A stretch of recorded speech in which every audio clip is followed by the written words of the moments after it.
really interesting. All right, good evening, everyone. Welcome to the League of Women Voters Brown County Council District 3 Candidate Forum. From the League's Board of Directors, I am tonight's forum, Madison Miller, tonight's moderator rather. Alongside me also from the League Board is tonight's timekeeper, Pam Racer. Before we begin, we want to set some ground rules to ensure a respectful and productive conversation for everyone in the room tonight and those that are tuning in online. As you know, the League is nonpartisan, which means we do not support or oppose individual candidates or political parties. But tonight, we do want to give voters a chance to learn about issues facing Brown County and to hear from candidates. So we ask candidates and the audience to please stick to the issues, be respectful and courteous, allow the moderators to ask questions and candidates to respond without interruption, because disruptive individuals may be asked to leave the venue. So for this particular forum, we do invite audience questions in writing, which you can submit on index cards that are being handed out. You can turn them in to one of the League members, raise your hands, League members, and they'll make sure those questions make it up to the moderator. We have some prepared questions in advance, so don't be too nervous if you didn't come prepared. And we will simply include audience questions as time permits. We plan to allow about 45 minutes for the forum in total.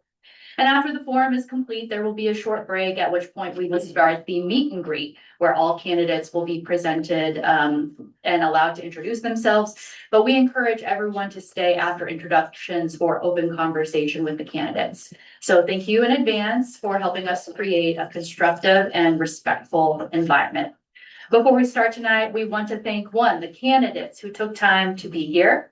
All of you in the audience for being here with us tonight, and a very sweet thank you to the Brown County Farm Bureau for the amazing refreshments in the lobby that make this a truly Brown County event. If you haven't had the opportunity to take part in the refreshments, I encourage everyone to do that in between events. The candidate format tonight is that each candidate will have 3 minutes for opening statements, as many as 90 seconds for responses to our questions, and unless otherwise specified, 2 minutes for closing statements. So we will be rotating, taking turns who goes first as the candidates respond to each question. Again, Pam Racer will serve as the timer. When you have 10 seconds remaining, a yellow card will be held up. And when time is up, an orange card will be held up, at which time you should please finish your sentence and wrap up. Otherwise, I will be forced to intervene. So everyone, last point, please hold your applause until the forum is concluded, except for right this second, where I invite you to give a warm round of applause for the 2026 County Council District 3 candidates, Bill Todd and Ed Wojdya.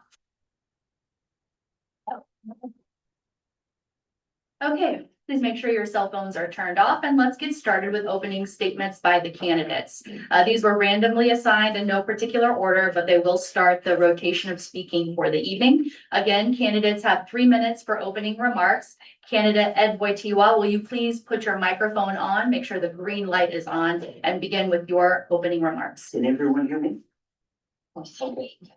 There's an old proverb claimed by both Chinese and Greek tradition that says a community prospers when old men plant trees whose shade they will never sit in. This proverb is about us, and it is about our children. The community is rich in knowledge and experience that can help our children live better lives. I know of at least 4 wrestlers who have left our schools. They're not coming back. Beyond athletics, an estimate of 25% of our students will not finish their K through 12 education in our system. If there is one, that is 1 in 4 children. We cannot accept that. We have 3 tax-funded organizations whose mission it is to serve the youth, schools, 4-H, Parks and Rec. When those 3 work together, we saw real results. During my 9 years on the Parks Board, our soccer fields were full. Every elementary school had 2 softball teams, and we had over 40 kids involved in wrestling. That success came from one thing. We worked in tandem with our schools. We built relationships. Our children were successful in scholastic competition. At school athletic meeting, a Parks Board member stated the organization was actively working with the athletics. In 2 subsequent meetings, school staff and the athletic director said that Parks and Rec had never worked with the school. Since I was on the board, I kind of didn't agree with that. A Brown County Division I athlete reached out to me. I had nothing to offer him, no school program, no open door. 2 weeks later, he showed up with an access badge, a coaching spot, and a stipend. That was a gain for another school and a direct loss for ours. In recent council meetings, it was suggested that monitoring parks employees' time for tourism support could lead to a transfer at Deer Run Park. As one former official put it, recreation, destination, tourism. Both Deer Run and Fairground have been discussed as potential tourist festivals and tournament venues. If these facilities are contracted, will our taxpayers be denied access to the space they fund? So here's my ask. I ask the council clearly define the purpose of taxpayer dollars going to the Parks Board and the Fairgrounds Board. Clearly define how tourism will affect local access, and I ask our school actively facilitate volunteer participation and working with the parks and the 4-H. We lost D1 level coach. Can they create a door to walk volunteers through who want to help our children? We are lucky we live in a community full of people who want to plant trees. Let's not turn them away. And I would add to that, I'm very much been involved in athletics in the community, but that doesn't, I realize athletics isn't the only thing. There are a lot of things that older citizens can offer to the kids that will help them in their life. Thank you, Mr. How do Wojdya. they do? Mr. Todd, your 3-minute opening statement, please.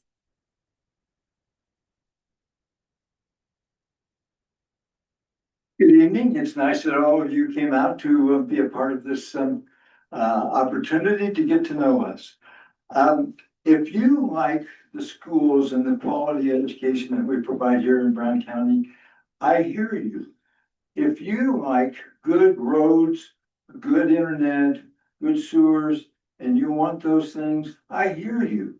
If you want good health care for all of the people in the community, if we could figure that out, basic health care, I hear you. This is what the county or the county board, the county council, how about that? The county council is either directly or indirectly involved with many of these issues. I am Bill Todd, and I am running for a seat on the county council. Why am I qualified for this? I am qualified because first I have a degree in psychology from Wabash College, and I have a master's in educational psychology from Nebraska. I'm married to a lovely, lovely partner for way more years than I can count. Well, I can. And I have 3 kids and several grandchildren. Why the county council? I think I have 4 qualities that are very important to that. One is I'm a business owner. I've started 4 different businesses that have been a great success. The latest being an in-home care support program for elderly and disabled. And they are in Wisconsin and Indiana. We employ 70 different caregivers or employees, and we have over $1 million of revenues that we bring in. So I have management experience of money and personnel and business opportunities, and the county council is involved in all of that. Another reason that I feel that I am qualified is that I look to be able to have a conversation with all types of people. And I think that's very important. I need to be able to listen to different points of view, and I need to be able to understand those and assimilate those in decisions and in what's best for Brown County.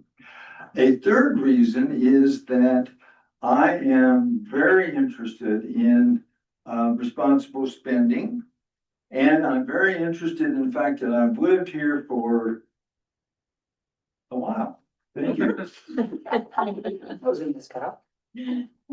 Okay, on to our first pre-prepared question. Mr. Wojdya, what are your fiduciary priorities for the county? I'm actively working with county government at this point in time to wrap our hands around the financial condition of the county. We have had a lowered bond rating, and that is due to internal control standards not being followed. I am a CPA, CMA, and I've installed a number of internal control systems as well as financial systems. So my fiduciary responsibility is to really help our folks activate what is a very good tracking system and help them get the information they need to make the best financial decision possible. Mr. Todd, same question. What are your fiduciary priorities for the county?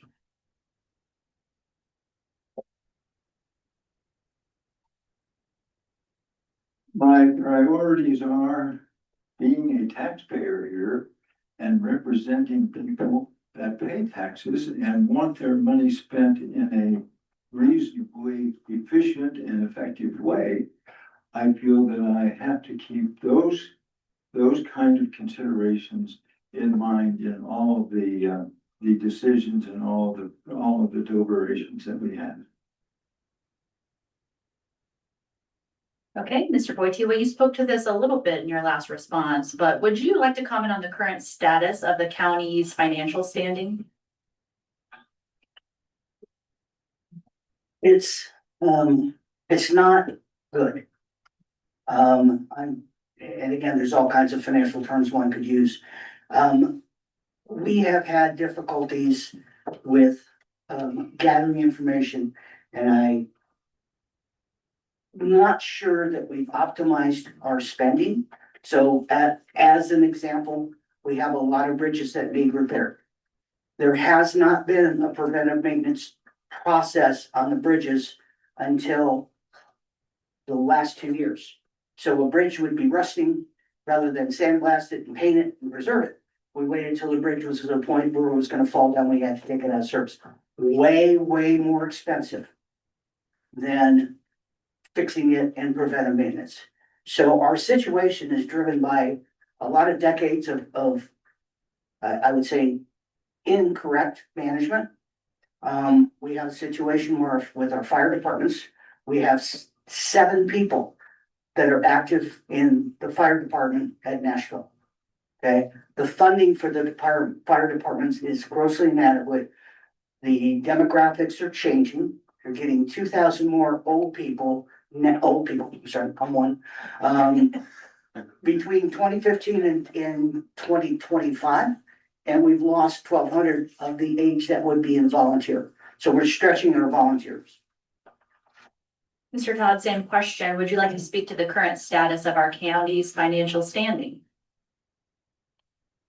I admit to the fact, oops, better touch my keys. I admit to the fact that I'm not as briefed on that standing as you may desire, but what I can say about it is that I've been to meetings where I gathered that our financial standing is not in a good shape or lack of understanding, and the fact that we just don't seem to be as organized, and the council doesn't seem to be working as cooperatively together as they should. So that would harm our standing. In working with business and having the size of business I have, I recognize the responsibility of the various role players to do their job adequately. And I think that that's how you need to approach dealing with the poor standing that we have. Improve on their performance.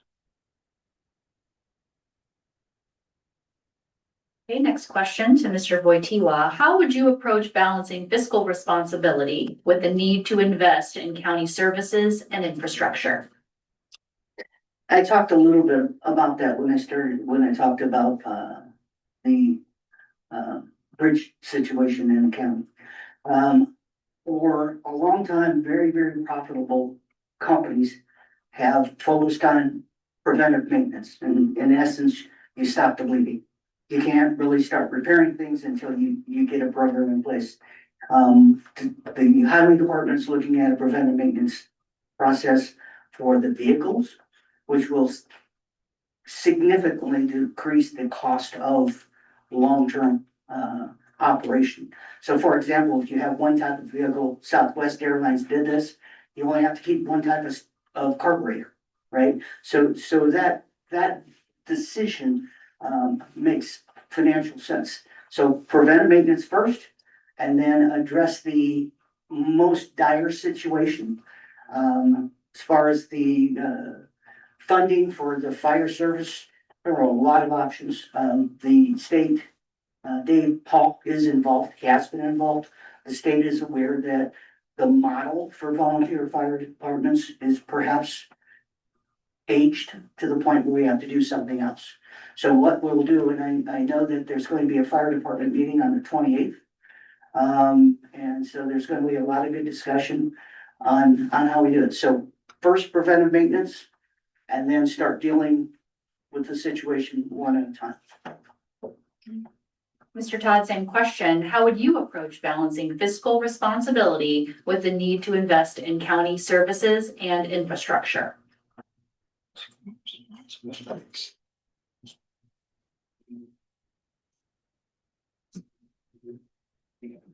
Well, I would have difficulty disagreeing with anything, Mr. Ed, okay, thank you, Ed. I think what I need to say to you is that all of the balancing and the way the council works with money, it needs to be reviewed carefully, and I would study it very carefully, but I would not be able to offer a plan at this point. Okay, Mr. Todd, we're going to start with you for this next question. What are your priorities for the county budget over the next 2 to 4 years?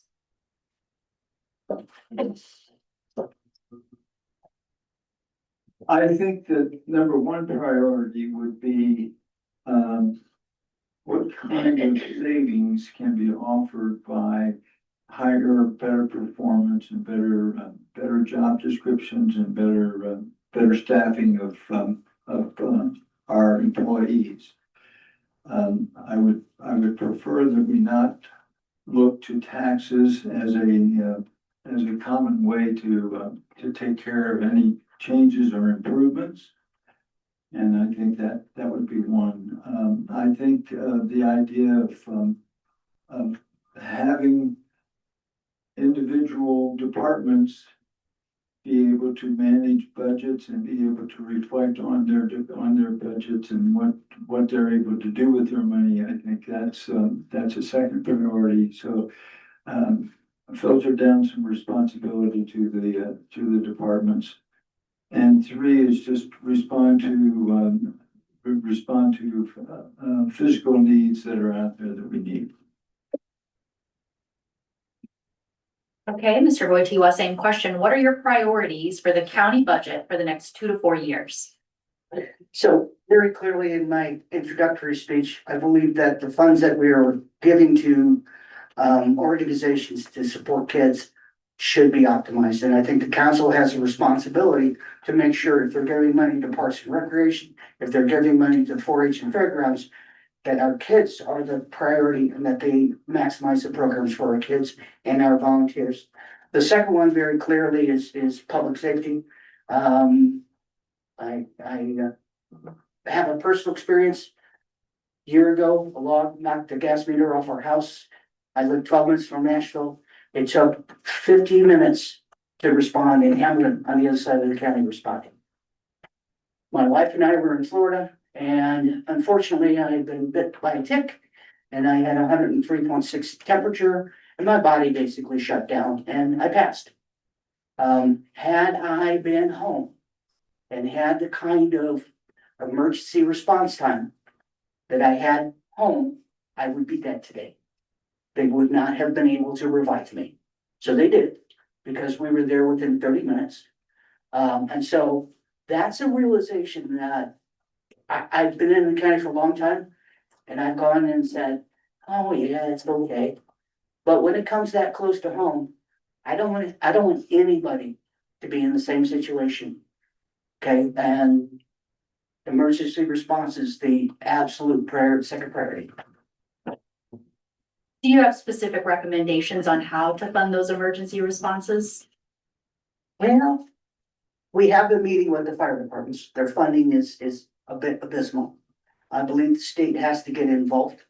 I believe we have to consider some changes to the funds that are coming in, and they may have to be legislated. Also, when we have the computer system up and running and we've made some improvements in bridges, I think we'll find funds that can come from the county. I did meet with the council and recommend 3 full-time. The critical issue is during the day, there's nobody in the firehouses. They're all working. I did ask for $500,000 to cover 3 full-time fire people during the day. Don't care how they do it. And we talked with several of them, but I believe we can find $500,000 in the budget and or in our reserves to get that going in 2027. And then, like I say, work with the legislature. I don't believe a tax increase. I do believe that some shifting of tax rates may have to happen. And that's just, it shouldn't affect anybody, maybe between the township and the county. But I believe we're gonna have to look at everything, and really work with the state. Mr. Todd, what about you? Do you have specific recommendations on how to fund EMS services or other community services when resources are limited?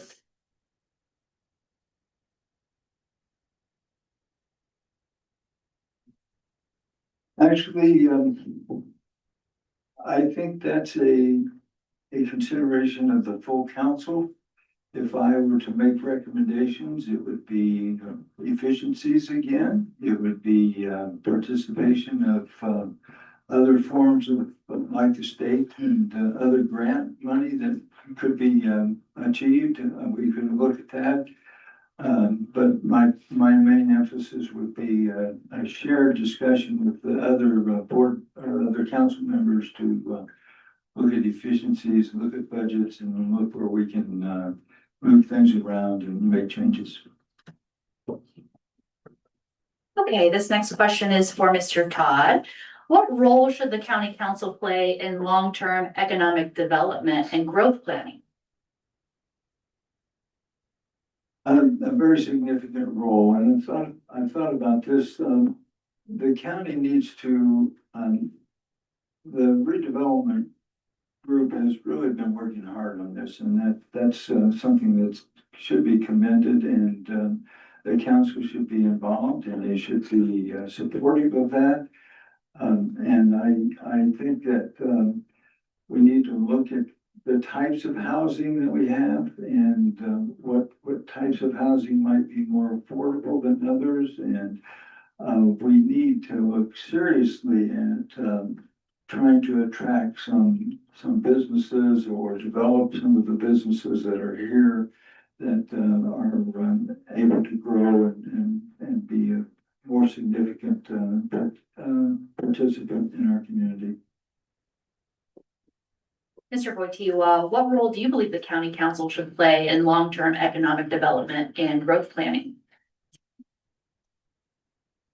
The county council is the fiscal governing body and allocates all tax dollars and all funds that come into the county. I believe that the first thing the council has to do is restore confidence in our county's financial position. As you know, the bonds were rated down, and we really need to be able to understand where we're spending money and where we can reduce it. Now, I would also suggest, so we've got to get our fiscal house in order. The second piece is, and when I worked for corporations, I went to several councils, and there are tax abatements for businesses that want to move in, and there are tax abatements for construction. I don't know that you're going to attract, many businesses because of geography. Big ones, no, small ones, maybe.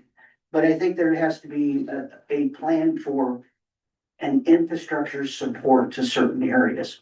And I think the council should, in, as these, as the appointees happen, start to get a better idea of which areas could be further developed and then target infrastructure to those areas. On the topic of appointments, Mr. Wojdya, how do you plan to collaborate with other county officials while also maintaining the appropriate oversight? I'll say that our process for, appointments, in my mind, is inadequate. We get to the point where we start appointing people and we send out a letter and we don't really explain what we expect of the people. We have them meet with us and we talk to them briefly. We don't really have a vision. I think every appointment, the council should have a vision, and how I would work with the other council members is to ensure that for X board, for example, the Parks and Rec board, for example, the 4-H board, that we have a clear, agreeable direction, and then bring people in, tell them that, and ask them if they want to be a part of it. Well, but at this point in time, I think we have we don't clearly communicate out, and then we're disappointed when the communication doesn't come in. Mr. Todd, how do you plan to collaborate with other county officials while maintaining appropriate oversight? This is a very important area and one that I think that I would be quite good at, because communicating with people is very critical in being able to work with them and make things happen. So by encouraging people, by directing people, by being able to bring out their opinions and their thoughts and ways that they see their responsibilities and supporting those or directing those. That's something that's extremely important, and it's something that I think that I could be a part of and be quite effective at.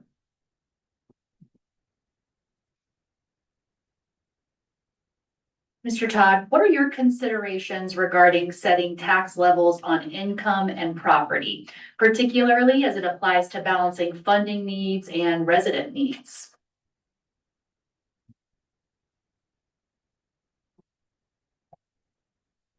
I think I understand the question, and I'll give the best response I can to this.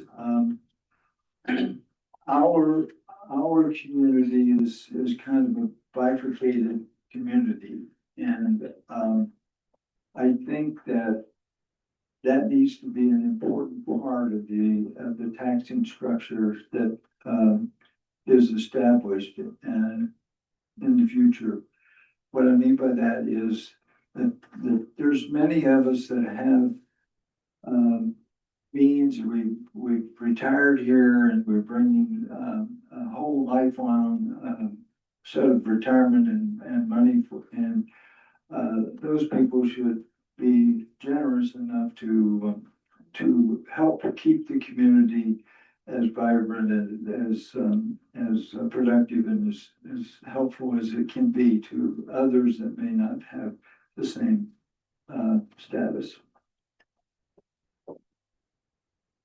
Mr. Wojdya, what are your considerations regarding setting tax levels on income and property, particularly as it applies to balancing funding needs for the county as well as resident needs?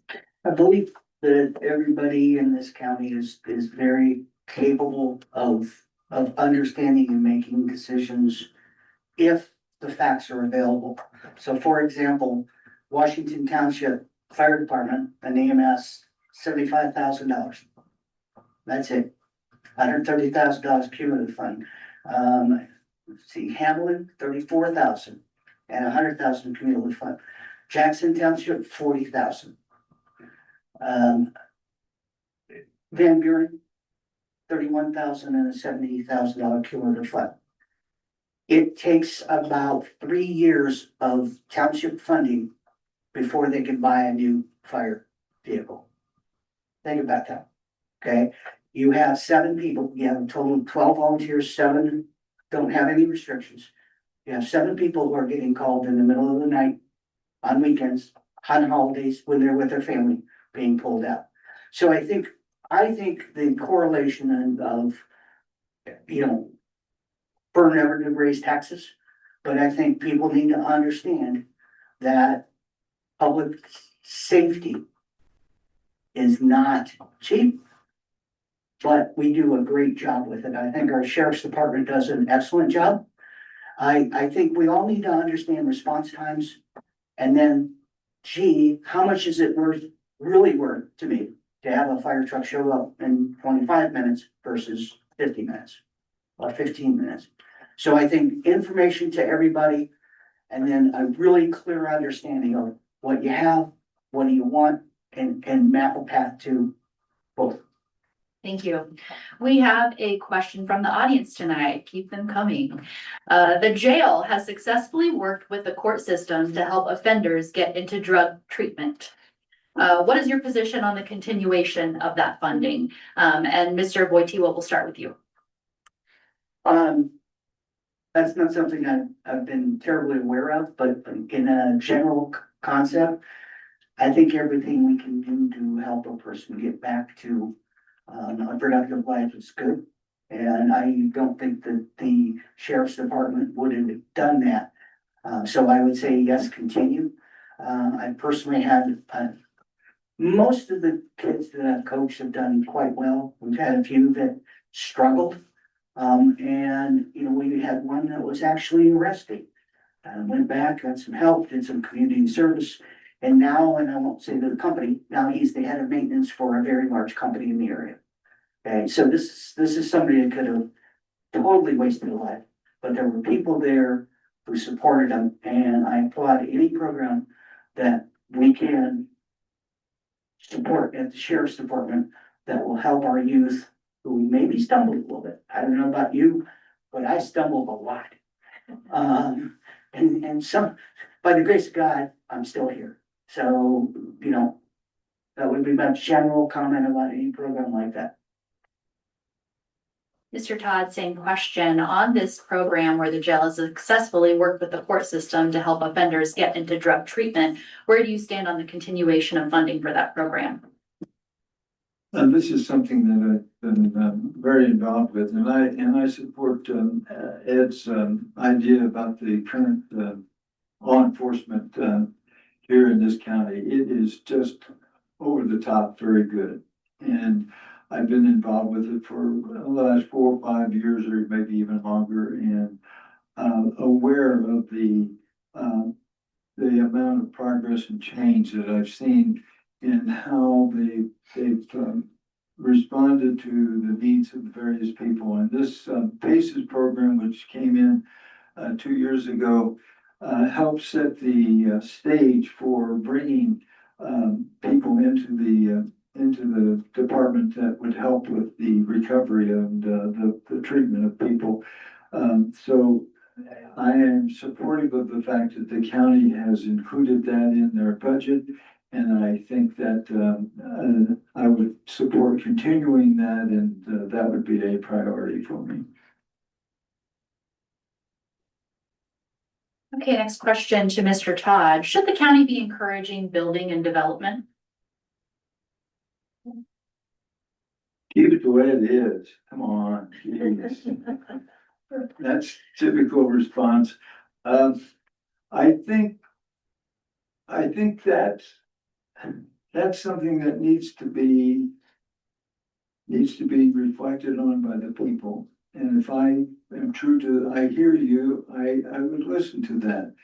I can remember 19 years ago when we moved here, I was at meetings where, oh, you're the newbie, you're the newcomer here. And I didn't feel extremely welcomed at that point. But I think growth and I think change in a community needs to be reflected in the people of the community, and it should not be a driven force by any particular body or set of circumstances. Mr. Wojdya, should the county be encouraging building and development? Yes, but in a very controlled and targeted way. I moved here 36 years ago, and the saying then was, everybody wants to be the last person to move into Brown County. And there's a reason for that, right? We choose to live here. It's not the most convenient life, but it is an extremely good life. So we all recognize why people want to be here. But I think the biggest issue we have to address is the fact that we're losing younger families and we're losing kids in our school. The number of kids that have come out have moved to other schools or aren't going to complete their translates to $3.5 million in educational funding. That's a lot of funds, right? Can't afford to lose 25% of our kids. And we can't attract younger families if we don't have some sort of options for them to live. Most can't afford to live here. Reality. So I think that, we talked a little bit about development and what you can do. There are abatements for people who want to come in and build that type of housing. When I say that time, it could be apartments. I don't know if anybody's been to Whittier, Alaska, but there's only one building in town. And everybody lives in that building, right? So maybe there's a certain complex, maybe there's a certain configuration that could be hit, and we could find somewhere that the neighbors would say, it's good for the county. I'll be okay. Ask and you shall receive. We have a few more questions from the audience. And we're going to do a quick lightning round. We're capping the responses for these next two questions at 60 seconds each, starting with Mr. Wojdya. What ideas do you have to improve solid waste disposal in Brown County and to support enforcement of current solid waste ordinances? 60 seconds. I'll tell you, I haven't thought about it, and I don't really have any suggestions. I think they do a good job. How they can improve, I'll find out, because they're very nice people to talk to. Mr. Todd, same question. What ideas do you have to improve solid waste disposal and to support enforcement of current solid waste ordinances? The simple answer to that is I would ask the health department to do their job.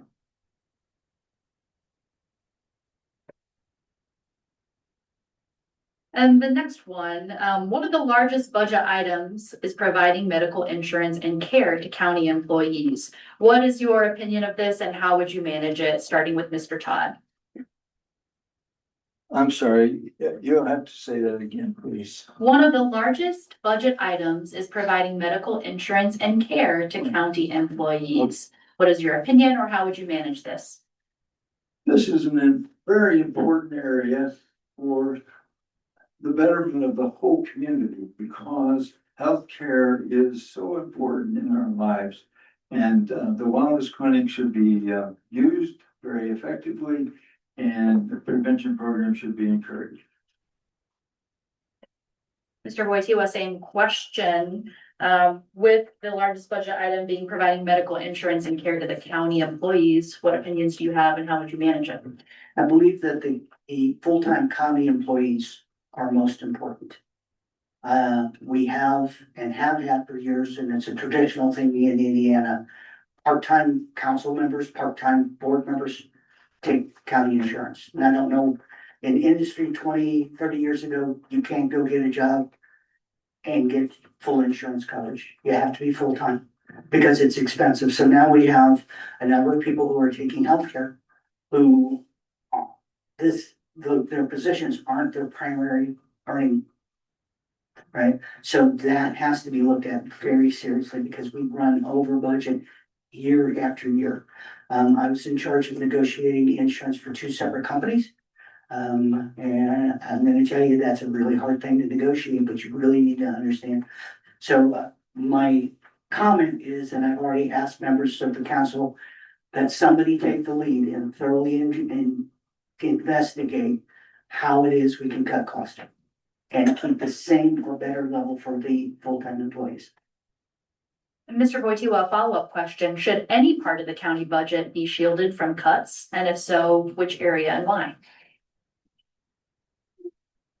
Well, I think anything we do to support, children developing and staying in the school system and staying in the county should receive more funding and never be cut, but we should use it, very carefully. I think the employee insurance, we're attracting employees, we do pay, we're donating in by two larger, more wealthy counties who can pay their employees better than ours. Plus, we have higher cost of living, right? So I don't think employee pay should be touched. Okay, I'm sorry, that was basically what shouldn't be touched? Okay. Mr. Todd, same question. Should any part of the county budget be shielded from cuts? And if so, which area and why? I guess I would answer, no area should be shielded from, being researched on their effectiveness and their performance.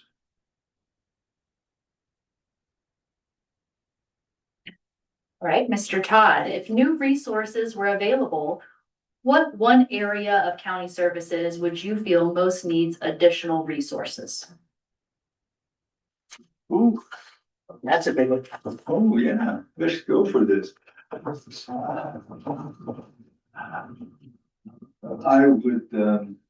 would assert my influence on, becoming, net zero as far as carbon usage.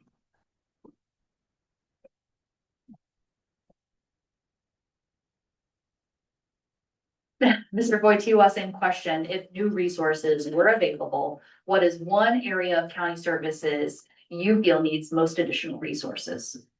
Absolutely, public safety. That is a concern for everybody that lives here. And as I said, we're donut holed in by two counties. We have an excellent sheriff's department, but we trained the deputies. And I've looked at the wages between the counties around this, because we're going $10,000 to $20,000 less. The person who gets trained here is become very valuable and they go to another county. So when you talk about long-term planning, long-term planning cuts cost. We need to be able to retain our deputies. We need to be able to retain our EMS. Nobody here who gets to know these folks is ever sad that they leave to better their family. They're sad that we lose them. And we need to address that issue. Mr. Wojdya, what element of the county's government is most effective and why? I'm going to say, even though there's been a great deal of public beratement, I believe we have counselors in place who are starting to understand that commissioners in place that are starting to understand that we have to have a business model and start running this efficiently, not just patching a road here and there, actually having a plan in place. I've seen that myself. And I think I go back to the council. I've seen the council start to ask deep questions about getting financial reporting that they can use to understand how to invest money. And I've worked with county employees who, quite frankly, know what they're doing. There's just a culture that's been developed of, I'll say it out loud, kind of like an intimidation and bullying. And I think our county employees are capable of a lot more if we give them a little bit more courtesy and we give them something solid to work with. And Mr. Todd, to you, same question. What element of the county's government is most effective and why? Well, I think that the law enforcement community is very effective, and I think that that's they're on the the cusp of being one of the more exemplary of the state. The support of the foundation, but if I can include the school system, I think the schools do a good job because they're a government entity also. Mr. Todd, Mr. Wojdya, thank you so much for your answers to the questions this evening. That concludes our questions for tonight, and we will now move into closing remarks. Candidates will now have a 2-minute opportunity to offer those final remarks and tell the voters something that you haven't addressed yet or something that you would like to emphasize. Mr. Todd, we'll start with you, 2 minutes. Well, this is a new venture for me to jump into the arena of public service. Brown County has meant a lot to our family, and I think that I've tried to help give back to the county community with service to Habitat and to the cupboard and Brown County Institute for Quality Healthcare, which we have established here. And I just saw this as an opportunity to give some more to the community by offering my experience in business and hopefully some congeniality. Maybe some blowing smoke there, but I hope that I could use that to enhance the community and the functioning of the county council and continue to make Brown County something that's just delightful to be with. Mr. Wojdya, your 2-minute closing statement. I'll go back to my opening statement.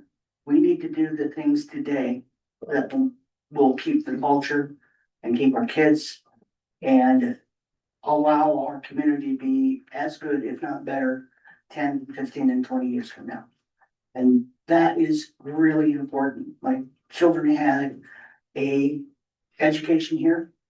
It, I believe, was better than it is now. I believe we have lost things. We've lost French in the schools. I have 2 daughters that have very nice careers because they could speak French as if they were a native. Right, so there's all these opportunities, and I know we have a lot of people in this community who have done incredible things. I just found out that one of my friends went to Japan and played with Barnum and Bailey Circus. Wouldn't it be cool if that person were helped to be able to teach music? And I see the Parks and Rec department, and I see the school, and I see the 4-H working together to invite volunteers in so that our kids have a better life than us. Right now, I don't think we're in that trajectory. So there's got to be a lot of collaboration there, and I'll continue to work on those parts. We do have financial problems. Okay, our bond rating went down. That's reality. We do have the limited tax base. That's reality. We are underfunding our fire departments. That's reality. We have bridges that need repair. So I've seen in the last 2 years, the best highway department that I've seen since I lived in Brown County. So we can make improvements, but we have to be nicer to our employees. I've advocated for a treatment of others policy. I've seen some things here that if I had done them either at Otis or Cummins, I would have been fired. Okay, so we have to change our basic management culture, and we have to change our fiefdom culture to embrace people working together and volunteering. At this time, I will ask everyone to join me in thanking the candidates for their candid and thoughtful answers. And thank you for running for public office. Your commitment makes democracy possible. So thank you and everyone in the room for participating. We're going to take a 10-minute break and start the meeting promptly at 7 p.m. and all the candidates. Right.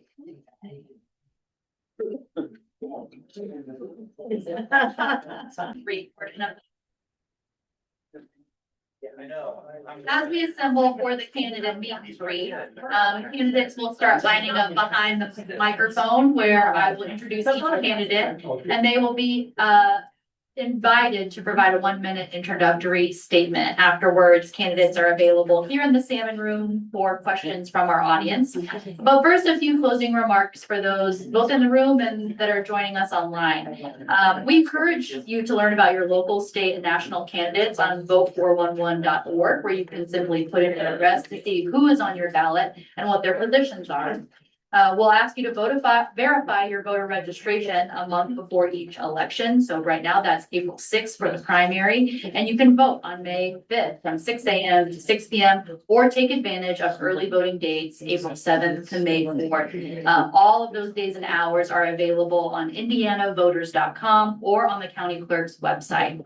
And lastly, a reminder to apply for mail-in absentee ballots at least 2 weeks before the election, which is a deadline of April 23rd. Again, we're starting with our candidate meet and greets, where candidates will have a 1-minute introductory opportunity. And we are starting with Scott Rudd, who is running for County Commissioner, District 2. Hello, everybody. I just want to thank the league for hosting this event. Appreciate the opportunity to say a few words. I know everyone in the room, almost everybody. So again, my name is Scott Rudd. I'm running for County Commissioner. I currently serve on the County Council and a part of the on the board of Indiana County Council Association. And so I focused on really, and will continue to focus on really highly impactful projects like broadband, like housing, the complex that's out by McDonald's, the 50 and 70 apartment complex. Like last year, the legislature leading the effort to increase our innkeepers' revenues by approximately $1 million a year for 20 years for Brown County quality of life investments. These are generational, long-term, impactful projects that I like to focus on. I'm successful focusing on, and will continue to focus on. I learned today my opponent did not agree to a debate, and that's why we're not speaking today, but glad to get a chance to talk to you this evening and look forward to it. Thanks for your vote.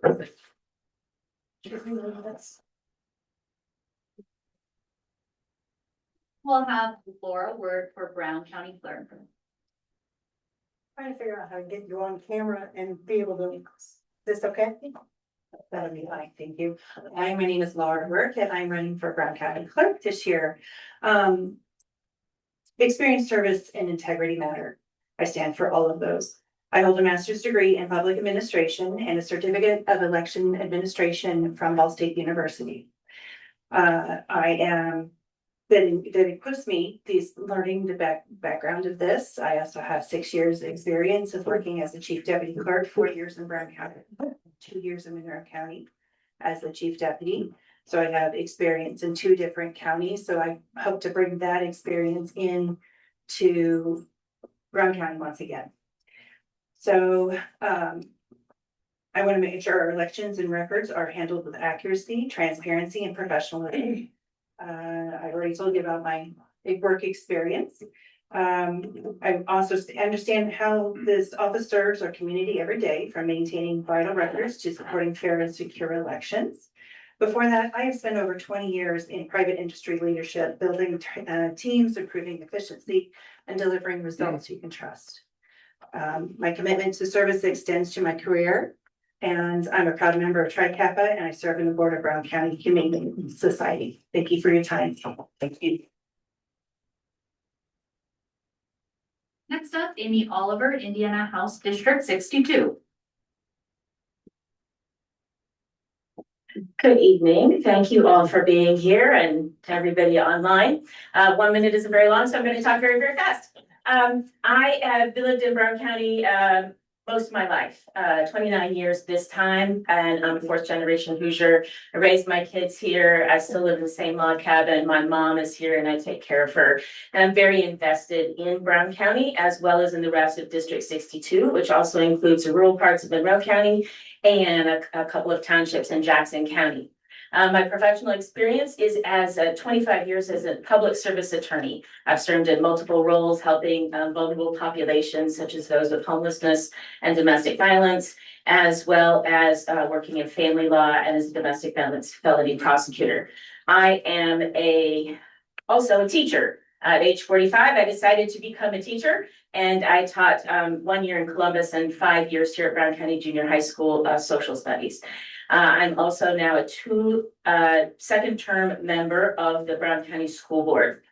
And the reason that I'm running is that it is very important to me to talk about affordability issues at the state legislature, funding public schools, affordable housing, childcare, and lowering utility costs. And those are things I'm going to do when I'm there. Thank you very much. Next up, we have Brad Stogsdill for Brown County Sheriff.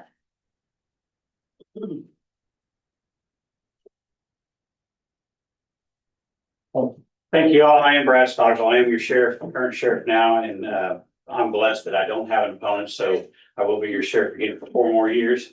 I believe that my record does speak for itself. During my first 4 years, I've kept a lot of programs. I helped start with Sheriff Sutherland as chief deputy in the jail to implement things to help people with addiction issues and fight addiction to help reduce our recidivism.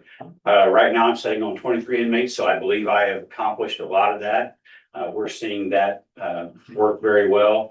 We're keeping a lot of people out of jail that are now coming back in and tutoring people that are in jail. So helping those programs like that work well with the court system, prosecutor, town police, just trying to do the best I can for Brown County, keep Brown County a safe place for not just my residents, but for our visitors that come here. And so that's it.